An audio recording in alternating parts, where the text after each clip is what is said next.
You're Canadian? I am Canadian. I'm from Calgary. I went to University of Toronto. Um, Let me try this, and if it doesn't work, we'll just talk about your book. But there was a throne speech the other day, and the government said that it wants Canada to become a global hub of science and technology. Now, you've written a book about how a place becomes a global hub of science and technology. Do you think that's transferable to Canada? I get pessimistic about America's ability to scale like China's, and that's 10 times the population of Canada. So, I mean, gosh, you're asking a little Canadian here to sort of say something bad about Canada because I'm not going to be all that optimistic. I mean, look, we have to put in the old college try. We need to be participating in this. There are some facets of semiconductor fabrication that Canada's interested in, or I'm sorry, that Canada has an expertise in. I don't remember exactly what the specifics are. I believe it's in the quality assurance, the quality testing area. We have specific kinds of microscopes and stuff. So, I mean, there are niche things that you can get involved in, but Canada's never going to be like the whole shebang in terms of like, rivaling China, putting together really complex systems. But that's not to say that they can't participate in some niche facet where you develop a certain expertise, pour a lot of resources into it, and excel on the world stage. Okay. Now let's get into the main event, which is Apple in China. I think a little bit like John Stewart, I was delighted to learn that it's not an essay or a polemic. Right. It's a deeply reported book that gets 90 pages into the story before China makes its first appearance. Right. And maybe one of the big things you say is that um, nobody planned this, and it was a series of unlikely events that led to China making Apple and Apple making China. Yeah, I mean, in retrospect, it makes all kinds of sense, but nobody was seeing it at the time. So the reason why it's 90 pages in is because I think sort of we in the media had failed to really do our job of covering Apple accurately as a manufacturing company. I mean, it might not manufacture things itself, but it used to. It used to have factories in California, Colorado, Singapore, and Ireland. And when it shifts to outsourcing, it's like a 7 year experimentation stage before China emerges in effect as the winner. So, in 1999, no products are being made in China. By 2009, virtually all of them are. But along the way, Apple was not just dabbling, but doing serious investment, serious production in Wales, Mexico, Singapore, Taiwan, the Czech Republic, Korea. I think I'm even missing one or two. I mean, there's a tremendous period of experimentation before China wins out. And we just hadn't told that story. I mean, just find me another history of Apple that tells you about Foxconn in the Czech Republic. It just hadn't happened. And so I sort of needed to handhold the reader to understand Apple really tried. They really are the last holdout before adopting the offshoring outsourcing model. And even when they do so, it's all new to them. And then China really just emerges as a country that doesn't have a lot of skill, but boy, do they have scale. And Cupertino has a lot of skill, they have no scale, and it's kind of a perfect marriage. Part of the story is that Apple didn't go straight to the lowest wage jurisdiction. I mean, they go to Wales, they go to Mexico, and it feels like in the early going, Apple's not even entirely sure what they're looking for. Apple is distinct from the other computer makers in that what they chase is not cost, they chase quality. What China offers is we will do whatever is needed to win these orders. And Mm. so, because tech competence isn't what China offers in 2000, but ubiquitous, abundant, and affordable labor at factories being put up at such a scale that if you were trying to do it in Ontario, we'd still be doing the environmental paperwork while the factory is up and running in China. Apple is just able to sort of take advantage of that in a way that nobody else does because there is no Johnny Ive at Dell or Gateway or Compaq. And so Johnny Ive being the chief designer of the Apple product. So Apple is coming up with these maddeningly intricate designs. And it's the sort of design that could only be built on this like conveyor belt production system that they establish in China. And like they're not chasing the low cost, but the low cost is baked into the equation. You can only come up with these crazy designs if you have a place that's affordable to execute those designs. And China just emerges as the one country that's willing to bend over backwards to make everything happen for Apple to come out with all these world leading products. And then, of course, I'm jumping ahead of myself here. it's a perfect marriage between Apple and now, the problem is like the negative externalities, to use the economic jargon, right? The problem is engendered in how Apple designs and then builds its products is a form of technology transfer that, because of their like zero tolerance for defects, because of the maniacal obsessiveness with perfection that you get from Johnny Ive and Steve Jobs, and then because of the quantity of products that they're building, I mean, we're literally talking about a 500 million products made per year. The technology transfer embedded in building everything in China is on such an epic scale that a corporate history quickly becomes a geopolitical history real fast.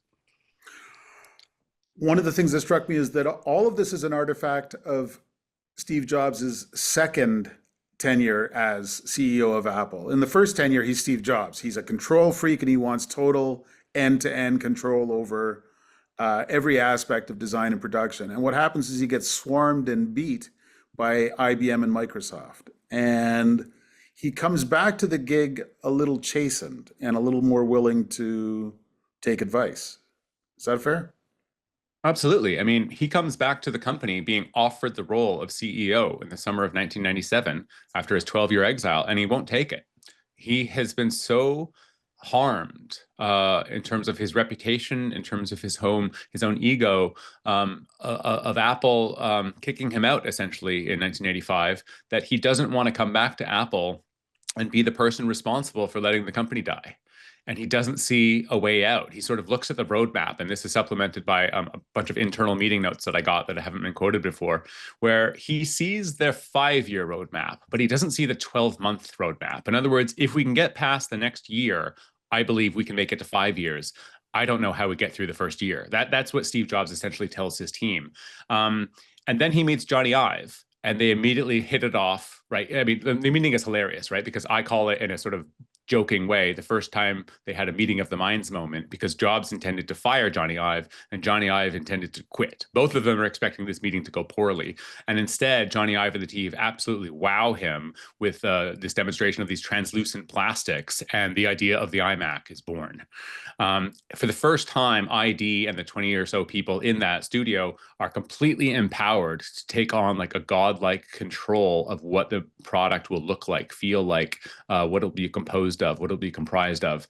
And then begins our story where, you know, Apple is just sort of making all these genius moves, taking control of other people's factories so that you're living up to that maniacal obsessiveness that Steve Jobs wanted without the burden of actually having it on your balance sheet, specifically because the way Apple builds products is that they build them in spurts, but they don't build them the entire year round, at least not at the same quantity. And so they don't want to have to suffer the bills, if you will, of having an idle workforce when they don't have products to build. And this is where manufacturing as a service, specifically through Foxconn, becomes so valuable to them. And this is available to everybody else. But I like to joke, like, Paul, what's your favorite Dell computer from the late 90s, the early 2000s? You're going to struggle to come up with anything interesting.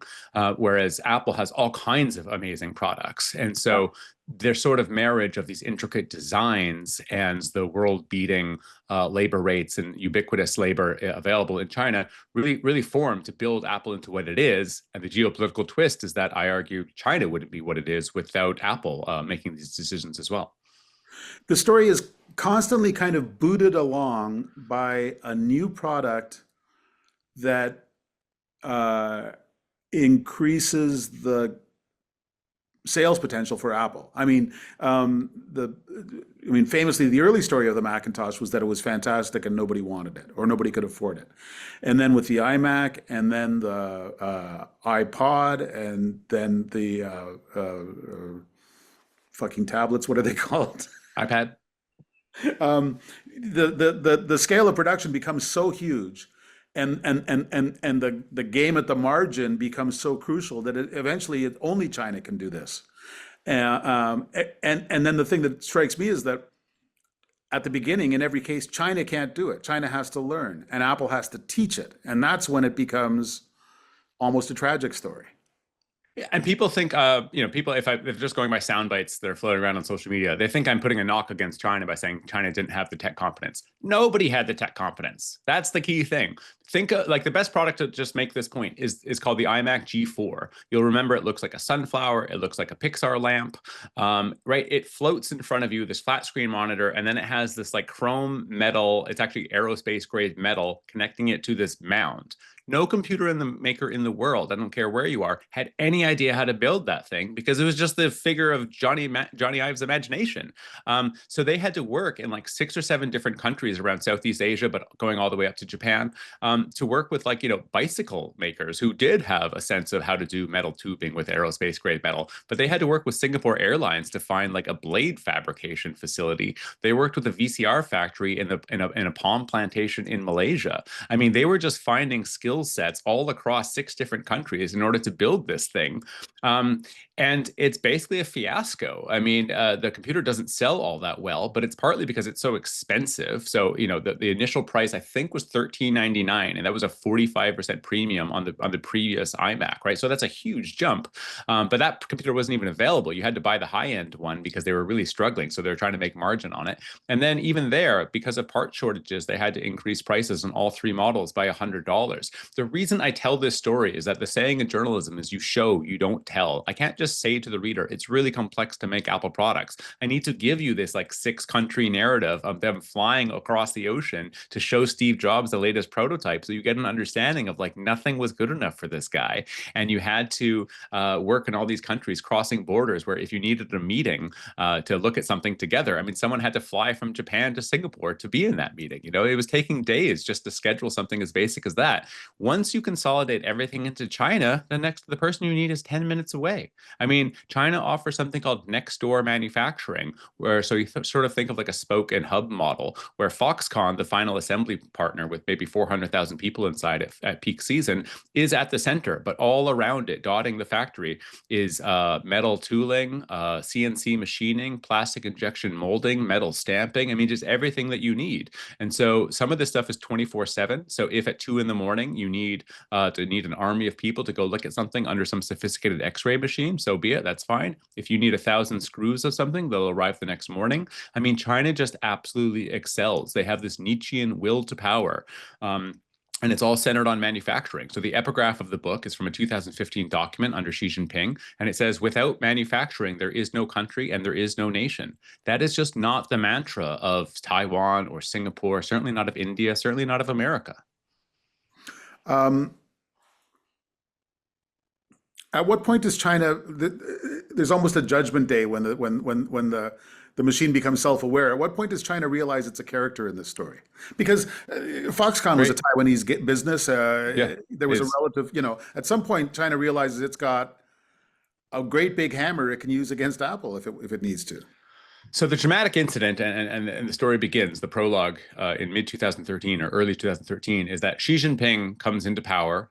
And within 36 hours, the state-sponsored media led by CCTV, you could think of that as like the CNN, but controlled by the government in Beijing, they attack Apple. And they attack Apple for warranty differences. And it's a really complex story, and it's a fascinating story, but I'll try not to tell it here just because it takes a solid 5 minutes. But essentially, Apple is seen by the hardliners in Beijing in particular as this exploitative power. And China is very sensitive about being exploited by the West. Remember, they had to give up Taiwan. I'm sorry, they had to, well, that's true, but they had to give up Hong Kong, right, to the British. They suffered what they call their century of humiliation when Western powers and the Japanese, invaded different parts of the country. Britain was importing opium, sort of the pre-modern equivalent of fentanyl, into the country. So, they're on this path to really establish themselves, and they see Apple as this sort of old school partner that's taking from China and building a business, but not actually giving back to the country. And you can just see this in something as basic as margins. Apple's profit margins from 2003 to 2012 soar literally by about 25 times, and partners to Apple in the supply chain see their profit margins collapse. So Apple's kind of seen as this bully. Um, And Apple's moment of awakening here, political awakening, is realizing just how vulnerable they are to a changing, more authoritarian, more belligerent regime. And so they flip the script on its head. It takes 2 or 3 years, but eventually Tim Cook and some top deputies go to Zhongnanhai, the citadel of communist power, and essentially explain to China, look, we might not have joint ventures in the country, the things that you want Western companies to do, but you have no idea how much we are training, installing billions of dollars worth of machinery on the factory floors and flying in America's best engineers to audit and supervise and train your workforce. And so the sort of proof is in the pudding that the birth of companies like Huawei, Oppo, Vivo, and Xiaomi, at least in the smartphone sector, is all based on Apple's training. Because once they've trained hundreds of factories, those factories want to go make money because they make almost no money from Apple. And so they offer higher margin, but the same services to these homegrown giants. And that accounts for the sort of world dominance that China has now in smartphones. And I could even take the argument further and say it's the same reason why they have world dominance in electric vehicles. So once this gets explained to Beijing, Apple sort of has a free ride that, oh my God, this is a really great company to have in our presence. Yeah. But Apple also has a habit that starts to annoy its partners, which is that a new product line, a new design element causes it to leave a long-standing contractor in the lurch. It just walks away from extremely lucrative deals that make or break the partner on the other side. And so they respond by coming up with new product lines for companies like Huawei and stuff. So Apple ends up to some extent building its competitors. Yeah, I mean, Apple is ruthless. One of the key characters of the book is the chief negotiator for 20 years. And, someone says of negotiating with him, whenever it was convenient, he would knife you. This was a top executive at an American supplier. Unfortunately, I can't name the name, but I mean, the world of contract manufacturing and supplier negotiations is really ruthless, and it's some of the most colorful stuff in the book, just describing how you're either ruthless or you don't exist anymore because you failed at negotiating. And Apple met its match, and companies like Qualcomm and others that could play that game just as well as them. Apple has such high margins, not just because the iPhone cost triple that of the average Android price, but because they essentially give their suppliers an ultimatum where they say, look, you're basically going to make no margin from us, but we're going to train the hell out of your workforce. And you can't make much money from us, but you can make much more money from others. And then sort of here's the rub that goes back to your question. Apple, if they obviated the need for a component from, let's say, the iPhone 3 to the iPhone 3G, that would cause the maker of that component to go bankrupt. And so Apple began to learn that that wasn't in their interest. It wasn't good to have suppliers going bankrupt because of overdependence on Apple, because then they'd complain to local officials. And if you understand state-sponsored capitalism, that's not a good thing to do. So they began instituting a rule that's you need to grow as fast with somebody else as you're growing with us. So no more being more than 50% dependent. And so if you think of someone getting in on the ground floor of the iPhone, helping to make a component for 5 million units in 2007, and then ramping all the way up to making 230 million of those components in 2015, I mean, of course you would be 99%, if not 100% dependent on Apple if that's all you did. And that would be a good enough business in terms of, even if you're getting 1% margins, if you're doing 230 million of them, that's a business. But Apple needs you to grow. So basically you're making, 460 million, but half of them are going to somebody else, right? So this is how Apple sort of inadvertently, as a cautious, protective move on their own part, gives birth to Huawei, Oppo, Vivo, and Xiaomi, because the component makers that they're working with are basically told, go forth and multiply. The other day, Donald Trump said that he's going to charge, well, I forget the number, big tariffs on Apple if they don't move their production out of China. Um, First of all, what does that do to you on your book tour when the president puts out a tweet like that? And secondly, can Apple do it?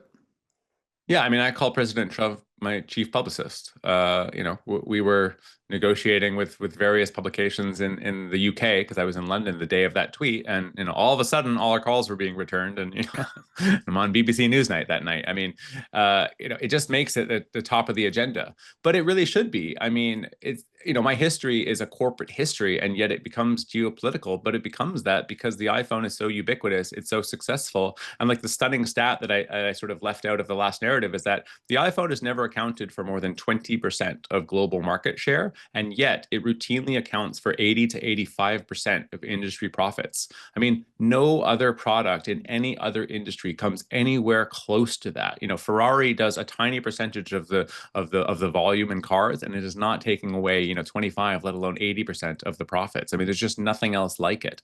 And so if you sort of understand what it means to have Apple producing in your country, you absolutely want them doing it in your country because they're training, they're investing, they're doing so much. And so I come to the absurd conclusion, and I totally understand that it sounds absurd, that Apple's influence on China was like that of the Marshall Plan.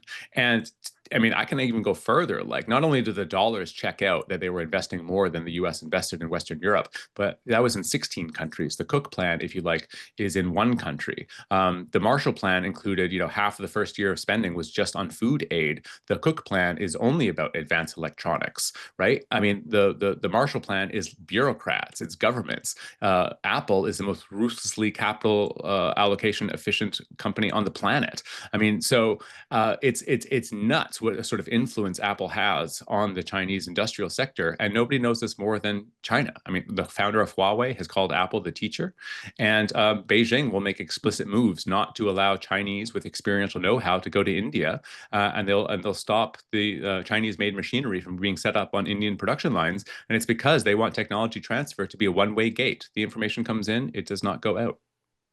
I think I've got two more questions. First of all, you just mentioned Tim Cook.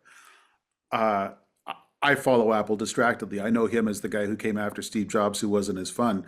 He shows up early in your narrative and he has an important role. How come? He is hired in 1998 as senior vice president of operations. He's basically a 12-year veteran of IBM, and then he comes from Compaq. And Compaq is A, the biggest client of Foxconn at the time, and B, sort of king of the PC clones, if you will. So he comes into Apple almost guided by a mystical sense that this is where I should go. And it's a little bit absurd. I mean, Apple is just emerging from bankruptcy, and he's at the world's largest PC maker. But he's sort of, despite this reputation for being cold and calculating, he's sort of lured by the Steve Jobs, you know, seduction. What is it called? The force field. I can't think of what it's called. It's famous, you know, but he's Yeah, able the to reality distortion field. Yeah, Yeah. there you go. I don't mention it in the book just because it's a bit of a cliche, but it is a good line. And yeah, I mean, so this is at a time when Apple has already come up with the translucent iMac, and it's already being built by LG on 3 continents. And Tim Cook is the guy who receives a call from Terry Guo, founder of Foxconn, who already knows him, and says, like, let me fix this, because the production lines in Mexico and in Wales for the translucent iMac had, in their own way, caught on fire, and it was a bit of a fiasco. Now, maybe the public didn't know, but people in the supply chain knew. And so Terry Guo basically says, give me a chance. This is at a time when Foxconn is not known for their quality, and they're not known for their final assembly test and pack. They're really just like, the reason they're called Foxconn is con refers to connectors. They are just like making little connectors within computers. And then they do more than that, to be clear, but like, they don't have the reputation that they do now. But Tim Cook and Terry Guo formed this connection. And I guess without giving the details, what I would say is that, you know, Steve Jobs is known for making Apple products unique, and Tim Cook is known for making them ubiquitous. And that formation, the relationship with Foxconn, is totally critical to who Apple becomes and how large they become. My last question is, speaking as a journalist, if I called Apple today and asked how they became inextricably connected to China, I doubt it would be a long conversation. How the hell They did wouldn't even take your call. Yeah. Well, exactly. 200 interviews with people whose careers are at risk if they give those interviews. Yeah. That must have been quite a logistical challenge, if nothing else. Yes, I mean, I don't know how intentional this was on my part, but I did the research chronologically. So what would happen is that if I talked to someone in 1999, I already had a hell of a lot of knowledge of how they made computers leading up to 1998. And so if I got that person on the phone, I could convince them, I've already spoken to a bunch of your colleagues. The reason I'm calling you is because someone recommended you. And then I would learn from them what was going on from 1999 to 2003, right? And then from there, I would be able to call someone that worked for the Czech Republic, Foxconn factory, and say, I already know about this. And so no one ever wants to be like the first mover, if you will, the person that like leaked an Apple secret or whatever. But if you're able to convince them, I've already spoken to a bunch of your colleagues, and I'm not writing a hit piece on Apple. I'm pro Apple. You can see the blue text messages when I'm writing messages to you, right? We're all fans of Apple. I'm a serious journalist. I'm at the Financial Times. I'm writing a whole book. Uh, that was how I talked to so many people. So yeah, this wasn't 200 disgruntled employees. This is some of the key people involved in Apple, in supply chain, in a host of issues. And the sourcing is honestly like what made the book so good. I mean, it's not that I'm brilliant. It's that Apple hires brilliant people. You talk to enough of them and then compile it all together, you're going to get one hell of a narrative. Okay. Do you have an idea for another book, or are you just going to hide in your cave for a Um, while?